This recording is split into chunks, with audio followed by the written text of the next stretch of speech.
Student, स्वागत है आपका स्टडी 24 क्लासेस के इस लेटेस्ट वीडियो में। दोस्तों, आज की लेटेस्ट वीडियो में हम लोग धातु अधातु के बीच अभिक्रिया पढ़ने वाले हैं। इससे लास्ट क्लास में हम लोग धातु और धातु के बीच में अंतर पढ़े थे और धातु और धातु के भौतिक गुण एवं रासायनिक गुण के बारे में पूरा पढ़ चुके हैं। आज के इस क्लास में धातु और धातु के बीच अभिक्रिया में हम लोग ये पढ़ेंगे कि धातु और अधातु अभिक्रिया करके कौन सा यौगिक बनाती है और अधातु अधातु अभिक्रिया करके कौन सा यौगिक बनाती है और धातु और धातु अभिक्रिया करती है या नहीं करती है, इसके बारे में डिटेल से जानने का प्रयास करेंगे। चलिए दोस्तों, बिना देर के हुए क्लास को स्टार्ट करते हैं। आप लोग देख सकते हैं कि यहाँ पर मेरा धातु है। एक धातु को जब दूसरे अधातु से अभिक्रिया करवाते हैं, धातु और अधातु को अभिक्रिया कराते हैं तो मेरा आयनिक यौगिक बनाती है। कौन सा यौगिक बनाती है? आयनिक यौगिक। कौन कौन? धातु, धातु और अधातु। धातु और अधातु को अभिक्रिया कराने से मेरा आयनिक यौगिक बनाती है। चलिए इसको पूरा पढ़ते हैं। धातु और अधातु परस्पर अभिक्रिया करके मुख्यतः आयनिक यौगिक बनाती है। अभी हम लोग एग्जाम्पल देकर नहीं समझ रहे हैं, लेकिन जब हम लोग एग्जाम्पल देकर समझेंगे उसके बारे में आप लोगों को बताएंगे कि धातु अधातु अभिक्रिया करती है तो कैसे एक आयनिक यौगिक का निर्माण करती है। उस टाइम जब वहाँ पर अभिक्रिया कराएंगे तो आपको समझ में आ जाएगी कि धातु अधातु अभिक्रिया करती है तो मेरा आयनिक यौगिक का निर्माण करती है। अभी आप लोग बस यहाँ पर पढ़िए, जो वहाँ पर एग्जाम्पल देकर समझा दिया जाएगा। अभी आप लोग बस याद रखिए, वहाँ पर एग्जाम्पल दे दिया जाएगा तो आप लोग समझ में आ जाएगी कि आयनिक यौगिक का निर्माण करती है जब हम लोग रिएक्शन करवाएंगे, अभिक्रिया करवाएंगे तब। तो अभी आप बस यही याद करिए कि धातु अधातु परस्पर अभिक्रिया करके मुख्यतः कौन सा यौगिक बनाती है? तो आयनिक यौगिक बनाती है। धातु और अधातु परस्पर अभिक्रिया करके मुख्यतः आयनिक यौगिक बनाती है। ये बात को आप लोग याद रखिए। चलिए अब हम लोग आगे बढ़ते हैं। आगे मेरा 2 नंबर में है कि अधातु और अधातु, एक अधातु दूसरे अधातु से अभिक्रिया करके मेरा सहसंयोजक यौगिक बनाती है। क्या बनाती है? सहसंयोजक यौगिक। क्या? अधातु और अधातु परस्पर अभिक्रिया करके सहसंयोजक यौगिक बनाती है। इसका भी एग्जाम्पल बाद में रिएक्शन अभिक्रिया करवाएंगे तो आपको समझ में आ जाएगी कि अभिक्रिया करवाने के बाद यहाँ पर सहसंयोजक यौगिक बना है। लेकिन बस अभी आप लोग यही याद रखिए कि अधातु अधातु अभिक्रिया करके परस्पर अभिक्रिया करके सहसंयोजक यौगिक बनाती है। और पहला नंबर में था धातु और अधातु परस्पर अभिक्रिया करके आयनिक यौगिक बनाती है। दूसरा नंबर में है अधातु अधातु अभिक्रिया करके सहसंयोजक यौगिक बनाती है। तो बस अभी आप लोग याद रखिए। चलिए दोस्तों, अब हम लोग तीसरा नंबर में देखते हैं। तीसरा नंबर में क्या है? तीसरा नंबर में धातुएं परस्पर रासायनिक अभिक्रिया नहीं करती है। मेरा दो धातु परस्पर वो रासायनिक अभिक्रिया नहीं करती है। धातु अभिक्रिया करती ही नहीं है। अधातु अधातु अभिक्रिया करती है तो सहसंयोजक यौगिक बनाती है और धातु अधातु अभिक्रिया करती है तो मेरा आयनिक यौगिक का निर्माण करती है। तो जब हम लोग रिएक्शन पढ़ेंगे, अभिक्रिया पढ़ेंगे तो उस टाइम यहाँ पर एग्जाम्पल देकर समझा दिया जाएगा तो देखने को मिलेगा कि यहाँ पर कौन से यौगिक का निर्माण करती है। उस टाइम आपको बेस्ट समझ में अच्छा से आ जाएगा। चलिए दोस्तों, ये बात आपको समझ में आ जाएगी। अभी आप लोग याद ही रखिए कि कौन सा यौगिक बनाती है और धातुएं परस्पर अभिक्रिया नहीं करते हैं। चलिए दोस्तों, आगे बढ़ते हैं। आगे मेरा है तात्विक अणु। क्या है? तात्विक अणु। तो तात्विक अणु का बारे में आप लोग पढ़े ही होंगे कि तात्विक अणु होता क्या है, लेकिन फिर भी हम लोग बता देते हैं। तात्विक अणु सदृश परमाणु से बने अणु को तात्विक अणु कहते हैं। क्या कहते हैं? तात्विक अणु। सदृश परमाणु से बने अणु को हम लोग तात्विक अणु कहते हैं। सदृश परमाणु से बने अणु को तात्विक अणु कहते हैं। जैसे यहाँ पर H2, यहाँ पर हाइड्रोजन के अणु से मिलकर ही तो बना है ना H2। तो हाइड्रोजन के मतलब समान परमाणु से मिलकर यहाँ पर मेरा H2 का निर्माण करता है तो बोलेंगे ये मेरा तात्विक अणु है। ऑक्सीजन के अणु O2, क्लोरीन का अणु Cl2। तो यहाँ पर सदृश परमाणु से मिलकर मेरा जो बना है इसे हम लोग तात्विक अणु कहेंगे। क्या कहेंगे? तात्विक अणु। सदृश परमाणु से बने अणु को तात्विक अणु कहते हैं। ये मेरा सदृश समान परमाणु से मिलकर बना है H2, समान परमाणु से बना है ऑक्सीजन का O2, क्लोरीन का क्लोरीन 2, Cl2। ये समान परमाणु से बना है, इसलिए हम लोग इस सबको तात्विक अणु कहते हैं। जैसे हाइड्रोजन के अणु, ऑक्सीजन का अणु, क्लोरीन का अणु। आप लोग समझ में आ गई होगी कि सदृश परमाणु से बने अणु को तात्विक अणु कहते हैं। यहाँ पर सदृश परमाणु से मिलकर बना है H2, O2, Cl2। यहाँ पर सदृश परमाणु से मिलकर बना है, इस अणु को हम लोग तात्विक अणु कहेंगे। इस अणु को हम लोग तात्विक अणु कहेंगे। इस अणु को हम लोग क्या कहेंगे? तात्विक अणु कहेंगे। तात्विक अणु आपको समझ में आ गई होगी कि सदृश परमाणु से बने अणु को हम लोग तात्विक अणु कहते हैं। जैसे कि हाइड्रोजन के अणु, ऑक्सीजन के अणु, O2, क्लोरीन का अणु, Cl2, ये सब मेरा तात्विक अणु है। चलिए अब हम लोग यौगिक अणु के बारे में पढ़ते हैं कि यौगिक अणु क्या होता है। यौगिक अणु जो होता है तात्विक अणु की समान सदृश परमाणु होती है, लेकिन मेरा यौगिक अणु में सदृश परमाणु न होकर असदृश परमाणु के संयोग से बनती है।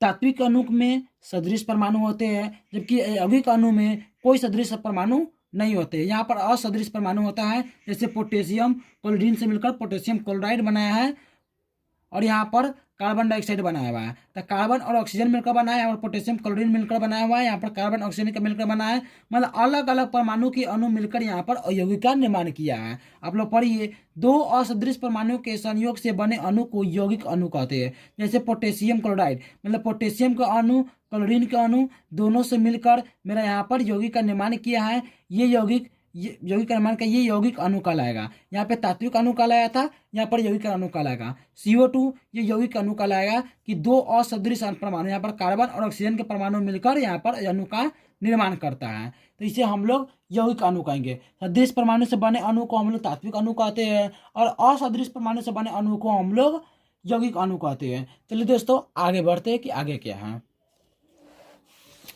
आगे आप लोग यहाँ पर पढ़ लीजिए कि विभिन्न तत्वों की परमाणु संख्याएं एवं इलेक्ट्रॉनिक विन्यास भिन्न भिन्न होती है। आप लोगों के परमाणु संख्या एवं इलेक्ट्रॉनिक विन्यास के बारे में बताए हुए हैं, तो आप लोग को देखने को मिलेगा कि सारे तत्वों का परमाणु संख्या अलग अलग है और इलेक्ट्रॉनिक विन्यास भी अलग अलग होती है। तो यहाँ पर देखिए, कुछ तत्व अन्य तत्वों की अपेक्षा अधिक क्रियाशील होते हैं। जब आपको अधिक क्रियाशील के बारे में बताया गया था तो देखे थे कि जो सबसे ऊपर है वो ज़्यादा क्रियाशील है, जो सबसे कम नीचे है वो कम क्रियाशील है। तो यहाँ पर कुछ तत्व जो होता है अन्य तत्वों की अपेक्षा अधिक क्रियाशील होते हैं, और इनके यौगिक बनाने की क्षमता होती है। क्या बनाने के? यौगिक बनाने की क्षमता होती है। जितने भी क्रियाशील तत्व हैं वो सारे क्रियाशील तत्व यौगिक बनाती है, उनके पास क्षमता होती है। लेकिन मेरा यहाँ पर आप लोग देख सकते हैं कि उत्कृष्ट गैसें जैसे कि helium, neon, argon, krypton, radon, xenon ये अधिक क्रियाशील होता है। कौन कौन? Helium, neon, argon, krypton, radon, xenon ये अधिक क्रियाशील होता है। ये यौगिक नहीं बनाते हैं, ये यौगिक नहीं बनाते। कौन कौन? Helium, neon, argon, krypton, radon, xenon. तो ये जितने भी गैसें हैं, helium, neon, argon, krypton, radon, xenon, ये सारे गैसें को हम लोग उत्कृष्ट गैसें कहते हैं। क्या कहते हैं? उत्कृष्ट गैसें। Helium, neon, argon, krypton, radon, xenon को उत्कृष्ट गैसें कहते हैं। और ये अधिक क्रियाशील होने के कारण ये यौगिक नहीं बनाते हैं। क्यों यौगिक नहीं बनाते हैं? इसके पीछे कारण होगा, तभी तो हम लोग समझ पाएंगे। अब बस अभी आप लोग यही याद करिए कि उत्कृष्ट गैसें हमारा अधिक क्रियाशील है, इसलिए यौगिक नहीं बनाते हैं। चलिए अब हम लोग समझते हैं कारण कि ये यौगिक क्यों नहीं बनाती है। तो जैसे यहाँ पर कौन कौन तत्व था? हीलियम, मेरा जो उत्कृष्ट gas helium, neon, argon, krypton, radon, xenon है, ये अधिक क्रियाशील होता है। कौन कौन? Helium, neon, argon, krypton, radon, xenon ये अधिक क्रियाशील होने के कारण ये यौगिक नहीं बनाता है। तो यौगिक क्यों नहीं बनाता है उसके बारे में हम लोग समझते हैं। उससे पहले कुछ एग्जाम्पल हमने आपको यहाँ पर हम समझाते हैं, उसके बारे में आप लोग समझने का प्रयास करिएगा। जैसे यहाँ पर हमें यहाँ पर एक तत्व लेते हैं सोडियम। सोडियम का परमाणु संख्या 11 होता है। इसका इलेक्ट्रॉनिक विन्यास 2, 8, 10, 1, 11 होता है सोडियम। अब लेते हैं क्लोरीन का परमाणु संख्या 17 होती है। इसकी इलेक्ट्रॉनिक विन्यास 2, 8, 10, 7, 17 होती है। 2, 8, 10, 1, 11 हो गई, 2, 8, 10, 7, 17 हो गई। तो मेरा जो सोडियम है जिसकी परमाणु संख्या 11 है, ये चाहेगा कि हम एक को त्याग करके यहाँ पर अपना अष्टक पूरा कर ले। तो एक को ये त्याग करता है तब प्लस बन जाता है। और क्लोरीन क्या कहता है कि मेरे अंदर 7 है, तो एक को ग्रहण करके यहाँ पर हम अष्टक बन जाए। तो क्लोरीन क्या करता है? ये एक को ग्रहण कर लेता है, एक को यहाँ पर ग्रहण करता है, तो ये माइनस बन जाता है और दोनों अष्टक पूरा कर लेता है। तो यहाँ पर Na+ और Cl- दोनों एक साथ मिलके अभिक्रिया कर लेते हैं और मेरा बनाता है सोडियम क्लोराइड। इसका नाम होता है सोडियम क्लोराइड। Na और Cl अभिक्रिया करके यहाँ पर मेरा सोडियम क्लोराइड बना है, और यहाँ पर सोडियम क्लोराइड मेरा यौगिक कहलाता है। क्या कहलाता है? यौगिक कहलाता है। तो यहाँ पर मेरा जो सोडियम है, सोडियम के अष्टक पुराने के लिए यहाँ पर एक को त्याग दिया है, और क्लोरीन भी अपना अष्टक पुराने के लिए एक को ग्रहण कर लिया है। और इस प्रकार ग्रहण करने और त्यागने से मेरा यहाँ पर एक यौगिक बनाया है, उस यौगिक का नाम है सोडियम क्लोराइड। जबकि मेरा उत्कृष्ट गैस है हीलियम, यहाँ पे संकेत में लिखे helium, neon, argon, krypton, radon, xenon, ये सारे तत्व अभिक्रिया नहीं करती है। क्यों? क्योंकि ये अष्टक पहले से ही पूरा रहता है, इसमें अष्टक पहले से ही पूरा रहता है, तो ये नहीं चाहता है कि हम न त्यागे और न ही ग्रहण करें। जैसे आप देख सकते हैं हीलियम का इलेक्ट्रॉनिक विन्यास 2 होगा, तो ये क्यों चाहेगा कि हम अपने अष्टक यहाँ पर किसी को ग्रहण करे या त्यागे? इसका अष्टक पूरा ही है, यहाँ पर 2 है ही, तो ये छोड़ देता है, नहीं ग्रहण करता है नहीं त्याग करता है, तो इसको कोई से मतलब ही नहीं है, तो हीलियम अभिक्रिया करता ही नहीं है। और जब हीलियम अभिक्रिया करेगा ही नहीं तो यौगिक बनेगा ही नहीं। आप देख सकते हैं नियोन, जिसकी परमाणु संख्या 10 होती है, जिसकी इलेक्ट्रॉनिक विन्यास 2 8, इसका भी अष्टक पूरा है, तो ये भी क्यों चाहेगा कि मेरे अंतिम मतलब कि हम किसी को ग्रहण करें तो ग्रहण करके मैं अपना अष्टक का खराब कर ले, और क्यों चाहेगा अपना त्यागे? यहाँ पर भी इसका अष्टक पूरा ही है, तो नहीं तो ये ग्रहण करता है नहीं त्यागता है, इसका अष्टक पूरा है। जब ये नहीं ग्रहण करेगा नहीं त्यागेगा तो इसका अष्टक पूरा है, तो ये अभिक्रिया करेगा ही नहीं, और जब अभिक्रिया करेगा ही नहीं तो यौगिक का निर्माण करेगा ही नहीं। इसके भी अंतिम कोशों की कक्षा में 8 होती है, 18, 2 8 10 18, तो इसके भी अंतिम कोशों की कक्षा में 8 होती है, तो ये भी नहीं ग्रहण करता है नहीं त्यागता है, तो इसके भी अंतिम कोशों की कक्षा में 8 है, तो ये भी नहीं अभिक्रिया करता है, और जब अभिक्रिया करेगा ही नहीं तो यौगिक का निर्माण करता ही नहीं है। क्रिप्टन, जिसकी परमाणु संख्या 36 होती है, इसके भी अंतिम कोशों की कक्षा में 8 होती है, इसका भी अष्टक पूरा होता है, तो नहीं तो ये ग्रहण करता है नहीं त्यागता है, और नहीं ग्रहण करेगा नहीं त्यागेगा, तो यहाँ पर अभिक्रिया करेगा ही नहीं, और जब अभिक्रिया करेगा ही नहीं तो यौगिक का निर्माण करेगा ही नहीं। तो ये भी नहीं चाहता है कि हम अपने अंतिम कोशों की कक्षा को त्यागे या ग्रहण करके फालतू का अपना अष्टक खराब करें। यहाँ पर आप लोग को समझ में आ गई होगी, ये सारे के अंतिम कोशों की कक्षा में इस सब का अंतिम कोशों की कक्षा में 8 होती है। जैसे आप लोग इसका भी देख सकते हैं रेडॉन, इसका भी अंतिम कोशों की कक्षा में 8 होती है, इसके भी अंतिम कोशों की कक्षा में जेनॉन, जिसका अंतिम कोशों की कक्षा में 8 होती है। तो ये सारे चाहता है नहीं हम त्यागे नहीं ग्रहण करे, और जब ये नहीं त्यागता है और नहीं ये ग्रहण करता है तो यहाँ पर अभिक्रिया करता ही नहीं है, और जब अभिक्रिया करेगा ही नहीं तो यौगिक का निर्माण करता ही नहीं है। लेकिन यहाँ पर सोडियम को एक त्यागा है तो अभिक्रिया किया है, क्लोरीन को एक ग्रहण करना था तो अभिक्रिया किया है, इसलिए सोडियम और क्लोरीन अभिक्रिया करके सोडियम क्लोराइड बना है। सोडियम क्लोराइड एक यौगिक है, यहाँ पर यौगिक का निर्माण किया है। तो ये सब के अंतिम कोशों की कक्षा में अष्टक पूरा ही है, तो नहीं चाहता हम नहीं त्यागे नहीं ग्रहण करके अभिक्रिया करे, और जब अभिक्रिया करेंगे अभिक्रिया करना ही नहीं चाहता है तो यौगिक का निर्माण होगा ही नहीं। इसलिए जितना भी मेरे 6 उत्कृष्ट गैसें है, ये सारे उत्कृष्ट गैसें यौगिक का निर्माण नहीं करता है। क्यों? क्योंकि अभिक्रिया करता ही नहीं है, तो यौगिक का निर्माण कहाँ से करेगा? तो आप लोगों को समझ में आ गई होगी कि उत्कृष्ट गैसें helium, neon, argon, krypton, radon, xenon, जो मेरा उत्कृष्ट गैस है, ये उत्कृष्ट गैसें है, ये उत्कृष्ट गैसें अभिक्रिया नहीं करती है। आप लोग समझ में आ गई होगी कि मेरा जो helium, neon, argon, krypton, radon, xenon, ये सारे उत्कृष्ट गैसें है, ये सारे उत्कृष्ट गैसें मेरा इसके अंतिम कोशों की कक्षा में 2 8 अष्टक पूरा होने के कारण ये किसी भी अन्य तत्वों से अभिक्रिया नहीं करती है, और जब अभिक्रिया नहीं करेगी तो मेरा यौगिक का निर्माण नहीं करती है। चलिए अब हम लोग इसको नोट्स में पढ़ लेते हैं क्या दिया गया है। उत्कृष्ट गैसें helium, neon, argon, krypton, radon, xenon, ये अधिक क्रियाशील होता है, ये यौगिक का निर्माण नहीं बनाते। क्यों? क्योंकि ये सारे तत्व अपने अंतिम कोशों की कक्षा के इलेक्ट्रॉनों को अभिक्रिया नहीं करने देते हैं, अभिक्रिया नहीं करती है तो यौगिक का निर्माण नहीं होती है। चलिए दोस्तों आगे हम लोग देखते हैं क्या है। अब हम लोग को इलेक्ट्रॉन बिंदु संरचना है, ये इलेक्ट्रॉन बिंदु संरचना क्या होती है उसके बारे में समझते हैं। एग्जाम्पल लेते हैं सोडियम। सोडियम मेरा तत्व है, इसका परमाणु संख्या 11 होता है, इलेक्ट्रॉनिक विन्यास 2 8 10 1 11, तो इसका इलेक्ट्रॉनिक विन्यास 2 8 1 11 हो गया। तो ये चाहता है कि वह अपने एक इलेक्ट्रॉनों को त्याग कर दे, तो यहाँ पर एक इलेक्ट्रॉन को त्याग भी कर देता है। और आप लोग एक और देख सकते एग्जाम्पल लेते हैं मैग्नीशियम, जिसकी परमाणु संख्या 12 होती है, इसका इलेक्ट्रॉनिक विन्यास 2 8 10 12, और ये भी चाहता है कि 2 को त्यागे और अपना अष्टक का निर्माण करें। ये हो गया मैग्नीशियम, ये मैग्नीशियम हो गया। अब लेते हैं ऑक्सीजन। ऑक्सीजन ऑक्सीजन की परमाणु संख्या 8 होती है, तो आप लोग इसका इलेक्ट्रॉनिक विन्यास 2 और 2 और 6 8, यहाँ पर इलेक्ट्रॉनिक विन्यास 8 हो गया। तो ये भी चाहेगा हम अपने 2 को ग्रहण करें, तो इसकी अंतिम कोशिश की कक्षा में 6 को क्या कहता है कि 6 है, 2 और आ जाएगा तो अपने हम अपने यहाँ पर अष्टक का निर्माण कर लेंगे। तो हमको यहाँ पर समझना है, ये तो बात आप जानते ही है कि सब क्या होता है, लेकिन हमको यहाँ पर इलेक्ट्रॉन बिंदु संरचना समझना है कि ये क्या होता है। तो इसको समझने के लिए ये एक को त्याग करना चाहता है, तो आप लोग सोडियम लिख दीजिए और सोडियम के ऊपर एक बिंदु दे दीजिए। क्या करिए, सोडियम लिख दीजिए, सोडियम के ऊपर एक बिंदु दे दीजिए। तो ये हो गया यहाँ पर इलेक्ट्रॉन बिंदु संरचना का निर्माण हो गया।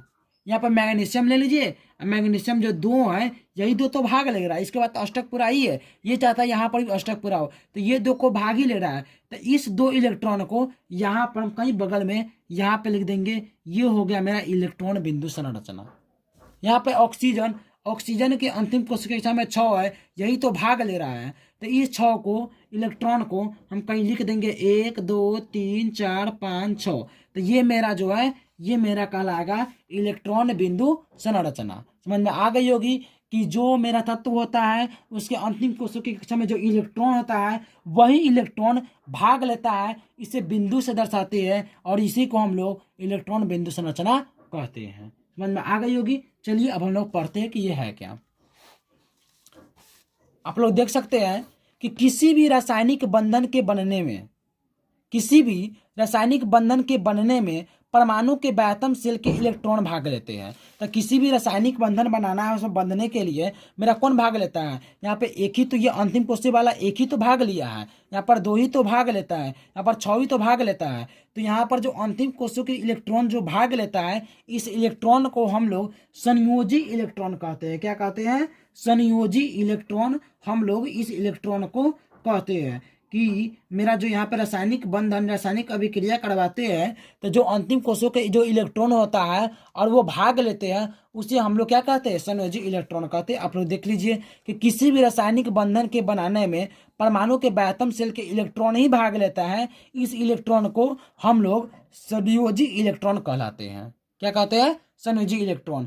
कि मेरे यहाँ पर देख सकते हैं, यहाँ पर एक ही तो भाग ले रहा है, 2 ही तो भाग ले रहा है, 6 ही तो भाग ले रहा है, अंतिम कोशिका के जो इलेक्ट्रॉन भाग लेता है, इस सारे इलेक्ट्रॉन को हम लोग संयोजी इलेक्ट्रॉन कहते हैं। और इन इलेक्ट्रॉनों को बिंदुओं द्वारा दर्शाया जाता है। किसके द्वारा, बिंदुओं द्वारा। जैसे मेरा यहाँ पर सोडियम है, सोडियम के ऊपर एक इलेक्ट्रॉन भाग लेता है तो एक इलेक्ट्रॉन को दर्शाए हैं। मैग्नीशियम का 2 भाग लेता है तो 2 दर्शाए हैं। नाइट्रोजन के 5 लेता है तो 2 3 4 5 को दर्शाया है। तो ये मेरा संयोजी इलेक्ट्रॉन बिंदु संरचना है कि किसी भी तत्व के अंतिम कोशिका की जो इलेक्ट्रॉन होती है, जो भाग लेती है, उसे तो हम लोग संयोजी इलेक्ट्रॉन कहते हैं और उसी संयोजी इलेक्ट्रॉन को बिंदु के रूप में दर्शाते हैं। यही मेरा है इलेक्ट्रॉन बिंदु संरचना। आप लोग को समझ में आ गई होगी कि इलेक्ट्रॉन बिंदु संरचना क्या होती है। कि किसी भी रासायनिक बंधन को बनाने में, रासायनिक अभिक्रिया को करवाने में जो मेरा इलेक्ट्रॉन भाग लेती है, उस इलेक्ट्रॉन को तो संयोजी इलेक्ट्रॉन कहते हैं और उस इलेक्ट्रॉन को बिंदु द्वारा दर्शाते हैं, इसी को हम लोग इलेक्ट्रॉन बिंदु संरचना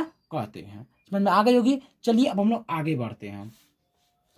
अब है आयनों का बनना। किसका बनना, आयनों का बनना। ये आयनों का बनना क्या है, आप लोग देख सकते हैं कि पढ़ के देखते हैं कि क्या है, फिर एग्जाम्पल लेकर समझेंगे। जैसे हम लोग एग्जाम्पल लेते हैं, पहले सोडियम लेते हैं। क्या लेते हैं, सोडियम। तो सोडियम जो है, सोडियम क्या करता है, अपने यहाँ पर अब दिख रहा होगा, सोडियम क्या करता है, अपने एक इलेक्ट्रॉन को त्याग देता है। क्या करता है, त्याग देता है। सोडियम है, सोडियम एक इलेक्ट्रॉनों को त्याग देता है और जैसे ही सोडियम एक इलेक्ट्रॉनों को त्याग देता है, इस पर प्लस चार्ज आता है। कौन सा आता है, प्लस चार्ज, धनायन का निर्माण करता है। ये बात आप लोग पिछले क्लास में भी पढ़े होंगे। अब लेते हैं क्लोरीन लेते हैं। क्या लेते हैं, क्लोरीन। क्लोरीन क्या करता है, क्लोरीन ये करता है कि अपने एक इलेक्ट्रॉनों को ग्रहण कर लेता है। क्या करता है, ग्रहण करता है। यहाँ पे त्यागा है, यहाँ पे ग्रहण करा है। तो जब ग्रहण करता है तो माइनस चार्ज आती है। क्या आती है, माइनस चार्ज आती है, जिसे हम लोग ऋणायन कहते हैं, यहाँ पे धनायन कहते हैं। धन प्लस चार्ज आया है, यहाँ पर ऋण माइनस चार्ज आया है। तो जब हम लोग जब यहाँ पर त्यागता है तो प्लस चार्ज, ग्रहण करता है तो माइनस चार्ज होती है। चलिए ये एग्जाम्पल समझ लिए हैं, तो हम लोग आगे यहाँ पर आयनों का बनना भी समझ में आ जाएगी। चलिए आयनों का बनना हम लोग पढ़ते हैं। देख सकते हैं बहुत लंबा चौड़ा इसका नोट से आप लोग पढ़ सकते हैं। आयनों का बनना कि जब कोई परमाणु, अब दिख रहा होगा, जब कोई परमाणु एक या अधिक संयोजी इलेक्ट्रॉनों को त्याग करता है तो वह परमाणु धनाविष्ट हो जाता है। आप सब देख सकते हैं कि यहाँ पर जो परमाणु एक या अधिक इलेक्ट्रॉनों को त्याग किया है, यहाँ पर एक या अधिक इलेक्ट्रॉनों को त्याग किया है तो धनायन बना है, धनाविष्ट बना है। क्या बना है? धनाविष्ट बना है। जब कोई परमाणु एक या अधिक संयोजी इलेक्ट्रॉनों को त्याग करता है तब वो परमाणु धनाविष्ट बनता है, धनाविष्ट हो जाता है। विपरीत, इसके उल्टा, जब कोई परमाणु इलेक्ट्रॉन को ग्रहण करता है तो वहां पर ऋणाविष्ट हो जाता है। तो यहाँ पर त्याग किया है तो धनाविष्ट हो गया, ग्रहण किया है तो ऋणाविष्ट हो गया है। त्याग करेगा तो धनाविष्ट, ग्रहण करेगा तो ऋणाविष्ट। ग्रहण करता है तो ऋणाविष्ट हो जाता है। ये धनाविष्ट या ऋणाविष्ट परमाणु क्या कहलाते हैं? आयन कहलाते हैं। क्या कहलाते हैं? आयन। क्या कहलाते हैं? आयन। तो ये धनाविष्ट परमाणु और ये ऋणाविष्ट परमाणु मेरा क्या कहलाता है? आयन कहलाते हैं। क्या कहलाते हैं? आयन। आयन तो कहलाएगा, लेकिन यहाँ पर प्लस चार्ज आया है तो धनायन कहलाएगा, यहाँ पर माइनस चार्ज आया है तो ऋणायन कहलाएगा। तो आयन तो कहलाएगा ही। जो धनाविष्ट होता है, जो मेरा ऋणाविष्ट होते हैं, वो मेरा आयन कहलाता है। लेकिन आयन जो है एक धनायन होगा, एक ऋणायन होगा। तो जो त्यागेगा वो धनायन, जो ग्रहण करेगा वो ऋणायन। आप लोग देख सकते हैं, आयन कहलाते हैं धनाविष्ट आयन, धनायन कहलाते हैं, और ऋणाविष्ट आयन क्या कहलाते हैं? ऋणायन कहलाते हैं। फिर से पढ़ते, फिर से देखिए। जब कोई परमाणु एक या अधिक संयोजी इलेक्ट्रॉनों को त्याग करता है तो वहां पर तब वो परमाणु धनाविष्ट कहलाता है। क्या कहलाता है? धनाविष्ट। तो त्याग करेगा तो धनाविष्ट कहलाएगा, धनाविष्ट हो जाता है। विपरीत, इसके विपरीत क्या है? इसके उल्टा, जब परमाणु इलेक्ट्रॉन को ग्रहण करता है तो ग्रहण करने पे आप लोग को दिखाई दिए कि जब ग्रहण करता है तो ऋणाविष्ट हो जाता है। क्या हो जाता है? ऋणाविष्ट हो जाता है। ये धनाविष्ट या ऋणाविष्ट परमाणु आयन कहलाते हैं। क्या कहलाते हैं? आयन कहलाते हैं। और धनाविष्ट आयन को धनायन और ऋणाविष्ट आयन को ऋणायन कहते हैं। चलिए, हम लोग नोट्स में भी एग्जाम्पल दिए, आप लोग यहाँ पर देख सकते हैं कि यहाँ पर सोडियम का परमाणु एक इलेक्ट्रॉनों को त्याग कर सोडियम आयन में परिवर्तन हो गया। सोडियम परमाणु एक इलेक्ट्रॉनों को त्याग दिया, यहाँ पे त्याग करने से मेरा यहाँ पर सोडियम आयन में परिवर्तन हो गया, ये धनाविष्ट में परिवर्तन हो गया। इस धनाविष्ट को हम लोग धनायन कहेंगे। क्या कहेंगे? धनायन। तो यहाँ पर मेरा त्याग करने से धनाविष्ट बना और धनाविष्ट को हम लोग धनायन कहेंगे। यहाँ पर जो आयन बना है ये धनायन है। अब यहाँ पर देख सकते हैं, इसी प्रकार कैल्शियम के दो परमाणु इलेक्ट्रॉनों को त्याग करके कैल्शियम आयन में परिवर्तित हो जाता है। कैल्शियम यहाँ पे दो इलेक्ट्रॉनों को त्याग करके कैल्शियम आयन में परिवर्तित हुआ। यहाँ पे त्यागा है, इसलिए हम लोग बोलेंगे धनाविष्ट है, और धनाविष्ट को हम लोग धनायन कहेंगे। क्या कहेंगे? धनायन कहेंगे। समझ में आ रही होगी। यहाँ पर क्लोरीन है, क्लोरीन यहाँ पर इलेक्ट्रॉन को त्याग नहीं किया है, यहाँ पे ग्रहण किया है। आप देख सकते हैं यहाँ पर ग्रहण किया है, लेकिन यहाँ पर त्याग किया था, यहाँ पर ग्रहण किया है। तो ग्रहण करने पे ऋणाविष्ट आ जाता है, और ऋणाविष्ट को हम लोग ऋणायन कहते हैं। क्या कहते हैं? ऋणायन। तो ये मेरा ऋणायन कहलाएगा। ऑक्सीजन दो इलेक्ट्रॉनों को यहाँ पर मेरा ग्रहण करता है तो ऋणाविष्ट, और ऋणाविष्ट को हम लोग ऋणायन कहते हैं। समझ में आ गई होगी कि आयन क्या होता है। तो जब कोई परमाणु ग्रहण करता है तो ऋणाविष्ट, ऋणायन, और जब त्याग करता है तो धनाविष्ट, धनायन कहलाता है। आप लोग को समझ में आ गई होगी कि हम लोग यहाँ पर आयनों का बनना कैसे धनायन बनाते हैं, कैसे ऋणायन बनाते हैं। चलिए दोस्तों, क्लास को हम लोग यहीं पे समाप्त करेंगे। एक बार रिवीजन करते हैं कि हम लोग आज क्या क्या पढ़े हैं। आप लोग जो नोट्स बनाए उसको नोट्स से उल्टा लीजिए और देखिए ध्यान से। आज हम लोग धातु और धातु के बीच अभिक्रिया पढ़ने जा रहे थे। तो आज पूरा तो हम एक ही बार में क्लास में तो कर नहीं सकते, तो थोड़ा थोड़ा करके पढ़ेंगे। आगे यहाँ पर अभिक्रिया करवाएंगे, लेकिन आज अभिक्रिया हम नहीं करवा पाए हैं। यहाँ पर पढ़े थे कि धातु और धातु अभिक्रिया करके आयनिक युग्म बनाती है, और अधातु और धातु अभिक्रिया के सहसंयोजक युग्म बनाती है, और धातुएं परस्पर अभिक्रिया नहीं करती है। आप लोग को हम यहाँ पर दिखा भी देते हैं, यहाँ पर दिया हम अपने नोट्स में, मेरे यहाँ पर आए, आप लोग देख लीजिए कि यहाँ पर धातु और धातु परस्पर अभिक्रिया करके आयनिक यौगिक बनाती है, ये बात बताया है। फिर बताया अधातु और धातु अभिक्रिया के सहसंयोजक यौगिक बना है। फिर 3 नंबर में बताया है कि धातुएं जो होती है परस्पर अभिक्रिया करती ही नहीं है, धातु अभिक्रिया नहीं करती है। फिर बताया है तात्विक अणुओं के कि जो हमारा सदृश परमाणु से बने अणु को हम लोग तात्विक अणु कहते हैं, जैसे हाइड्रोजन के अणु, ऑक्सीजन के अणु O2, क्लोरीन का अणु Cl2, ये सब मेरे तात्विक अणु है। और 2 असदृश परमाणु से बने अणु को हम लोग यौगिक अणु कहते हैं, जैसे पोटेशियम से बना है, क्लोरीन से बना है, पोटेशियम क्लोराइड, ये असदृश अलग अलग परमाणु से मिलकर बना है, तो हम लोग यौगिक अणु कहेंगे। तात्विक अणु में समान होता है, यौगिक अणु में अलग अलग होता है। फिर हम लोग पढ़े हैं उत्कृष्ट गैसों के बारे में कि helium, neon, argon, krypton, radon, xenon की अंतिम कोषों की कक्षा में अष्टक पूरा रहता है, इसलिए अभिक्रिया नहीं करता है, और जब अभिक्रिया नहीं करता है तो मेरा अष्टक का निर्माण नहीं करता है। फिर बाद में हम लोग इलेक्ट्रॉन बिंदु संरचना के बारे में पढ़े हैं कि इलेक्ट्रॉन बिंदु संरचना क्या होती है। तो हम लोग यहाँ पर बताए कि सोडियम के अंतिम कक्षों की कक्षा में एक होता है और इसे हम लोग इस इलेक्ट्रॉन को संयोजक इलेक्ट्रॉन कहते हैं और यही इलेक्ट्रॉन भाग लेता है तो इसे बिंदु से दर्शाते हैं। यही मेरा इलेक्ट्रॉन बिंदु संरचना है। फिर आयनों का बनना समझाया है कि धनायन कैसे बनता है, ऋणायन कैसे बनता है, धनाविष्ट क्या होता है, ऋणाविष्ट क्या होता है। धनाविष्ट को धनायन कहते हैं, ऋणाविष्ट को ऋणायन कहते हैं। आज हम लोग यहाँ तक पढ़े हैं। इस बात को आप लोग नोट्स बना के एक एक करके लिख लीजिएगा। आगे हम लोग धनायन की विशेषताएं, ऋणायन की विशेषताएं पढ़ेंगे। तो चलिए दोस्तों, क्लास को यहीं पर एंड करते हैं। कृपया करके इस वीडियो को लाइक करिए, कमेंट करिए, शेयर करिए। चलिए दोस्तों, यहीं पर वीडियो को एंड करते हैं। Thank you.